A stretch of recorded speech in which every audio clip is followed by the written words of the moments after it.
урматтуу төрага, урматтуу депутаттар, урматтуу Алмазбек Ахунжанович. Мен сиздердин көңүлүңүздөрдү төмөнкү маселеге бургум келет. Мынакей бул маселе чынын айтканда ошо сиздер үчүн мындай өтө маанилүү эмес, майда маселе болушу мүмкүн, бирок аялдар үчүн бул эң чоң көйгөйлөрдүн бири болгону аныкталган. Учурда Кыргызстанда косметологиялык кабинеттердин көбөйүшүн байкасак болот.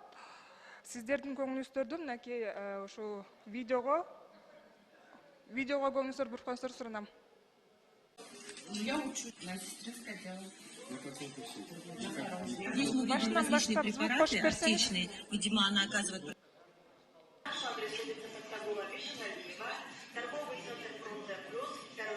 Дагы деле звук жокпу?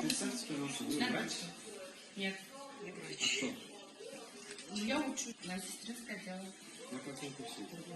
Здесь мы видим различные препараты аптечные. Видимо, она оказывает противошоковую помощь. Видимо, бывают такие случаи. И видим здесь, видите, большое количество филлеров, использованные филлеры с гиалуроновой кислотой, которые проводят процедуры увеличения губ, коррекция носа, подбородок, профиль джоли, скулы и так далее. Эти филлеры корейского происхождения, они завозятся к нам нелегально, поэтому вот эти филлеры не зарегистрированы, не сертифицированы. Что тут внутри, это неизвестно, потому что такие филлеры к нам в большом количестве завозят. Их закупают косметологи, потому что они очень дешевые. Естественно, они имеют хороший заработок на них.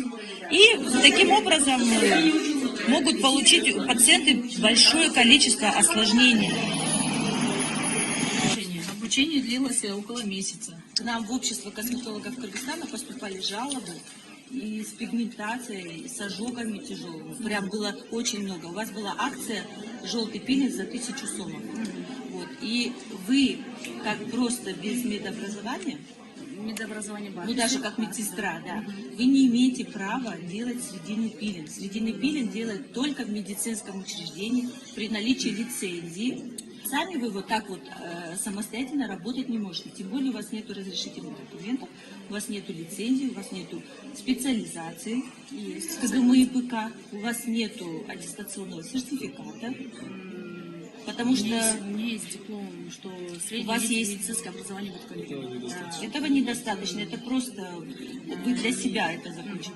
Ваши все сертификаты, которые вы прошли там по обучению пилингов, там массаж и мезотерапия, это все нелегально. Знаете, потому что вы не имеете права. Здесь у вас есть инъекционные препараты. Да, возможно. Да.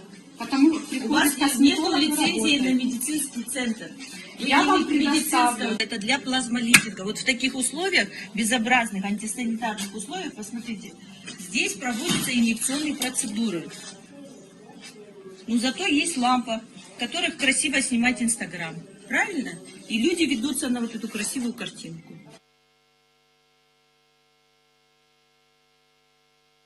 Уважаемые коллеги, как вы видели на видео, вот косметологи не имеют медицинского образования, да, и многие из них даже не знают, что медицинские, хирургические препараты, инструменты подлежат многоступенчатой обработке. Многие из них даже окончили только медицинские колледжи по специализации сестринское дело и проводят такие достаточно сложные операции на пациентах, тем самым наносят ущерб здоровью пациентов и, конечно же, врачам с высшим медицинским образованием. Хотела отметить, что недавно на личном приеме директор студенческой поликлиники отметила высокий рост гепатита С и туберкулеза среди молодежи. В антисанитарных условиях, не предназначенных для каких-либо манипуляций, мастера делают такие процедуры, как мезотерапия, плазмолифтинг, подтяжку лица, липосакции, вводят филлеры и ботулотоксины.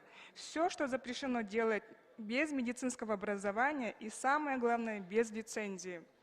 У многих салонов красоты, кабинетах косметологии нет разрешительных документов, лицензий, диплома об образовании, а сертификаты, которые они представляют, они нелегальны.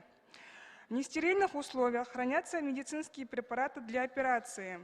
Мастера используют в работе филлеры корейского и китайского происхождения, которые завозятся в Кыргызстан нелегально, и они не зарегистрированы. Если они не сертифицированы, не зарегистрированы, значит, мы не знаем вообще, в какой состав, и она не изучена. Мастера пишут, что учились в других странах, используют нелегальные сертификаты и дипломы, которые можно напечатать на любом цветном принтере. Дают громкие объявления в соцсетях, тем самым заманивая наших граждан на красивые, отфотошопленные фотографии пациентов. Впоследствии наши граждане поступают с очень тяжелыми осложнениями, заболеваниями различного типа, с некрозом тканей и наносится ущерб здоровью. На сегодняшний день у Минздрава нет возможности прекратить весь этот беспредел, потому что у нас закон этим самым не позволяет. В связи с чем Минздрав не может сразу закрыть кабинеты, в которых были допущены такие грубые нарушения. Уважаемый Турага, прошу вас дать протокольное поручение Государственной таможенной службе предоставить информацию о нелегальном ввозе медицинских препаратов с Китая и Кореи, которыми торгуют на рынках. Министерство образования предоставить информацию о выданных лицензиях образовательным центрам, которые проводят нелегальное обучение этих мастеров. Также Министерство внутренних дел предоставить информацию о количестве обращений с жалобами на действиях мастеров без медицинского образования. И Министерство здравоохранения совместно с Государственной налоговой службой провести рейд этих самых косметологических кабинетов по всей республике. Уважаемые коллеги, уважаемый Турага, спасибо большое за внимание.